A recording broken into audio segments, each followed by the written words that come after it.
April 3ஆம் தேதி இன்றைய நாள். சர்ச்சைகளின் சக்கரவர்த்தி டொனால்ட் ட்ரம்புக்கும் பிரான்ஸ் ஜனாதிபதி இமானுவேல் மேக்ரோனுக்கும் இடையில் தனிப்பட்ட முருகல் ஏற்பட்டிருக்கிறது. பிரான்ஸ் ஜனாதிபதி மேக்ரோனை அவருடைய மனைவி மிக மோசமாக நடத்துவதாகவும், அவருடைய தாடையில் விழுந்த பலமான அடியிலிருந்து அவர் இப்போதுதான் மீண்டு வருகிறார் என்றும் நக்கலாக தெரிவித்திருந்தார் ட்ரம்ப். ட்ரம்ப் சொன்னது உண்மையா பொய்யா என்று தெரியாது. ட்ரம்பே ஒரு மெகா குழப்பமாக இருக்கும் போது அவருடைய வாயால் வரக்கூடிய வார்த்தைகளுக்கெல்லாம் வியாக்கியானம் கொடுப்பதும் அதை பற்றி வாதம் புரிவதும் களைப்படைந்து போகக்கூடிய ஒரு வேலை. ஆனால் இமானுவேல் மேக்ரோன் விஷயத்தில் ட்ரம்ப் சொல்வது நடந்திருந்தாலும் ஆச்சரியப்படுவதற்கு ஒன்றும் இல்லை. ஏனென்றால் மேக்ரோன் காதலித்து கல்யாணம் செய்தது தன்னுடைய வகுப்பு ஆசிரியை, சும்மா அல்ல. 25 வருட காதல் அது என்று கூட அப்போது சொன்னார்கள். 15 வயது மேக்ரோன் ஒரு காதல் கடிதத்தை எழுதி அப்படியே படித்து எடுத்துக்கொண்டு போய் தன்னுடைய ஆசிரியையிடமே கொடுக்கிறார்.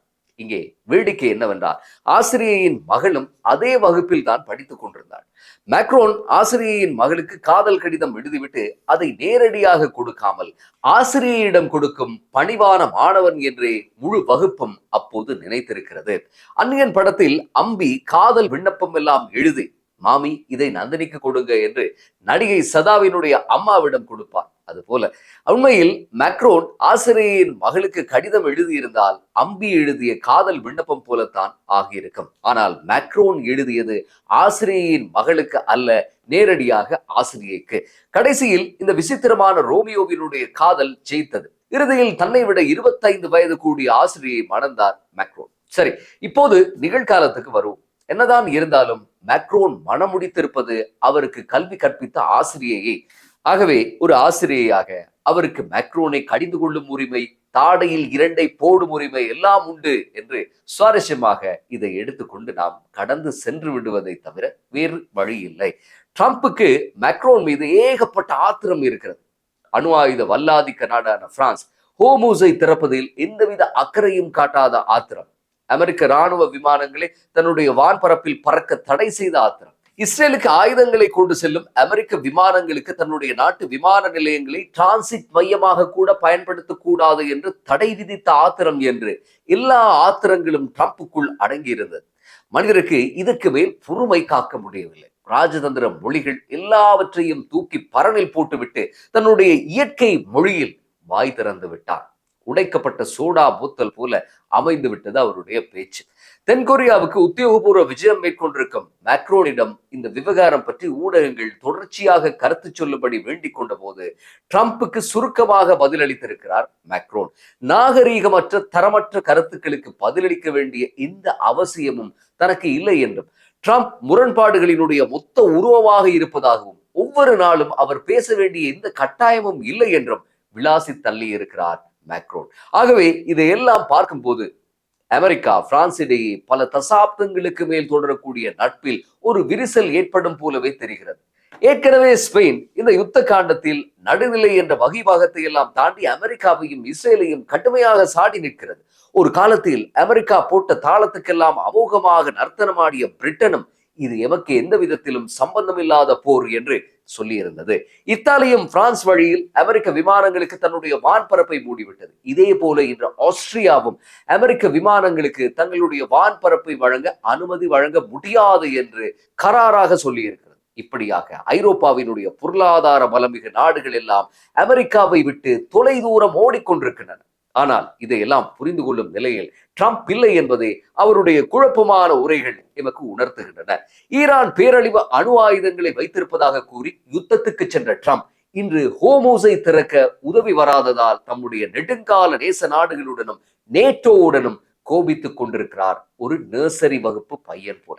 பிப்ரவரி 28ஆம் தேதி மொசாடினுடைய தப்பான புலனாய்வு அறிக்கைகளை பெற்றுக்கொண்டு ஈரான் மீது தாக்குதல் நடத்த இஸ்ரேலுடன் இணைந்து கொண்டார் ட்ரம்ப். மார்ச் 1ஆம் தேதி எத்தனை செலவானாலும் சரி ஈரானில் ஆட்சி மாற்றத்தை ஏற்படுத்தாமல் ஓயப் போவதில்லை என்றார்.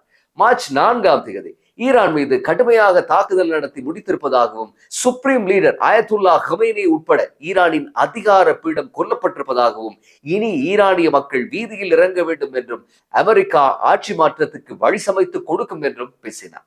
மார்ச் 10ஆம் தேதி ஈரானினுடைய அனைத்து படைப்பிரிவுகளும் அழிக்கப்பட்டு ஒன்றுமில்லாமல் ஆக்கப்பட்டு விட்டது என்றும், அங்கே தலைவர்கள் யாரும் இல்லை என்றும் அடித்து விட்டார். மார்ச் 15ஆம் தேதி ஈரான் இன்னும் 48 மணித்தியாலத்தில் ஹோமூஸ் நீரிணையை திறக்கும் என்று சொல்லி சொன்னார். மார்ச் 20ஆம் தேதி என்ன சொன்னார்? ஆயத்துல்லாவுடன் சேர்ந்து ஹோமூஸை கட்டுப்படுத்த போவதாக அலறவிட்டார். மார்ச் 25ஆம் தேதி ஈரான் ஹோமூஸை திறக்காவிட்டால் அதன் மின் உற்பத்தி நிலையங்கள் மற்றும் எரிசக்தி மையங்களை தாக்கி அழிக்கப் போவதாக விரட்டினார். அதன் பின்னர் ஏப்ரல் 6ஆம் தேதி வரை காலக்கெடு கொடுத்துவிட்டு மறுநாள் திடீரென்று மைக் முன்னே தோன்றி ஹோமூஸ் திறந்திருந்தாலும் மூடியிருந்தாலும் யுத்தம் நின்றுவிடும் என்றும், தனக்கு ஹோமூஸால் எந்த பிரயோசனமும் இல்லை என்றும், பிரிட்டன் உட்பட யாருக்காவது எரிபொருள் தேவையாக இருந்தால் தம்மிடம் வந்து வாங்கிக் கொள்ளுமாறும் அசட்டையாக கூறினார். இப்போது என்னவென்றால், மேக்ரோனின் மனைவி மேக்ரோனை மோசமாக நடத்துகிறார் என்றெல்லாம் கதை சொல்லி தான் ஏற்படுத்திய உலக பொருளாதார சீர்கேட்டிலிருந்து மக்களை திசை திருப்ப சம்பந்தம் இல்லாமல் உளறி கொட்டிக் கொண்டிருக்கிறார் ட்ரம்ப். ட்ரம்பினுடைய கருத்துக்கள் எல்லாம் அமெரிக்க பங்கு சந்தையை குறிவைத்து நடக்கக்கூடிய ஒரு மாஃபியா தனம் என்று சந்தேகம் இப்போது வலுத்திருக்கிறது. வாரத்தினுடைய ஆரம்ப நாளில் இன்னும் 3 நாளில் யுத்தம் முடிய போகிறது என்று அவர் பேசியவுடன் எரிபொருள் விலைகள் சரிகின்றன. பங்கு சந்தை உறுதிபட எழுந்து நிற்கிறது. அமைதி ஏற்பட போகிறது என்ற எதிர்பார்ப்பு மேலோங்க இந்த நிகழ்வுகளினுடைய தாக்கம் ஆசியாவிலும் சீனாவிலும் ரஷ்யாவிலும் கூட எதிரொலிக்கிறது. ஆனால் இவற்றுக்கெல்லாம் ஆயுள் வெறும் 2 நாள் மட்டும்தான். மீண்டும் ட்ரம்ப் தன்னுடைய முன்னைய கருத்திலிருந்து ஒரு பல்டி அடிப்பார். இதோ இப்போதும் ஈரானை கடுமையாக தாக்கி அழிப்பதாக கூறியிருக்கிறார். சொன்னதோடு நின்று விடாமல் தெஹ்ரானுக்கு தெற்கே இருக்கக்கூடிய கராஜ் நகரில் இருக்கும் B1 என்று சொல்லப்படும் ஈரானினுடைய மிக பெரும் பாலத்தை தகர்த்து அதன் வீடியோவை தன்னுடைய சமூக வலைதளத்திலே பதிவு செய்திருக்கிறார். ஈரான் ஒரு உடன்பாட்டை எட்ட வேண்டிய நேரம் இது என்று அதில் சொல்லியிருக்கிறார். இதனால் மீண்டும் எரிபொருள் விலைகள் அதிகரித்திருக்கின்றன. ஒரு நிச்சயமில்லாத நிலைமை ஏற்பட்டுக் கொண்டிருக்கிறது. ஆனால் ஒன்று, இப்படியே தொடர்ந்தால் ட்ரம்ப் அடுத்த ஞாயிறு அன்று மீண்டும் போரை நிறுத்தப் போகிறேன் என்று செய்யக்கூடிய அறிவிப்புக்கு எந்த பெருமானமும் இல்லாமல் போய்விடும். கடைசியில் அமெரிக்க சரித்திரத்தில் தோன்றிய மனதிடமற்ற ஒரு பொய்யான ஒரு முட்டாளான ஜனாதிபதி என்ற பிம்பம் மட்டுமே ட்ரம்பிடம் எஞ்சிவிடும். இதேவேளை ஈரானை கற்காலத்துக்கு தள்ளுவோம் என்ற ட்ரம்பின் எச்சரிக்கையை தொடர்ந்து துபாயில் இருக்கும் ஒரேக்கிள் டேட்டா சென்டர் மற்றும் பஹ்ரைனில் இருக்கக்கூடிய அமேசான் நிறுவனம் ஆகியவற்றின் மீது தாக்குதல் நடத்தியதாக ஈரானினுடைய புரட்சிகர காவல் படையான IRGC தெரிவித்திருக்கிறது. இந்த செய்தியை அமெரிக்கா உறுதி செய்யவில்லை. இதேவேளை நேற்று இரவு இஸ்ரேலினுடைய டெல் அவீவ் மற்றும் எய்லாட்டில் இருக்கக்கூடிய இஸ்ரேலினுடைய ராணுவ தொழில்நுட்ப மையங்கள் மற்றும் படைகளை நிலைநிறுத்தும் இடங்கள் ஈரானினுடைய ஏவுகணை தாக்குதலால் பலத்த சேதமுற்றிருப்பதாக அல் ஜசீரா ஊடகம் தெரிவித்திருக்கிறது. ஈரானின் புரட்சிகர காவல் படை தம் ஏவுகணைகளில் டொனால்ட் ட்ரம்பை கேலி செய்யும் வார்த்தைகளை எழுதி வானில் ஏவி கொண்டிருக்கிறது. ட்ரம்போ தான் ஈரானை அப்பளமாக நொறுக்கிவிட்டதாகவும் அங்கே சண்டை புரியவோ சமாதானம் பேசவோ யாரும் இல்லை என்றும் சொல்லிக் கொண்டிருக்கிறார். ஆனால் ஈரானின் புரட்சிகர காவல் படையோ அமெரிக்கா நிரந்தர அவமானம் அடையும் வரை இந்த போர் தொடரும் என்று அச்சமூட்டி இருக்கிறது.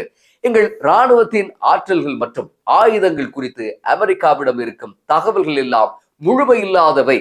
எங்களின் உண்மையான ஆற்றலை பற்றி அமெரிக்காவுக்கு எதுவும் தெரியாது. இப்போதுதான் ஆரம்பமே, இன்னும் பார்ப்பதற்கு நிறைய இருக்கிறது என்று தன்னுடைய இராணுவ பலத்தை பற்றி முதல் தடவையாக வாய் திறந்திருக்கிறது IRGC.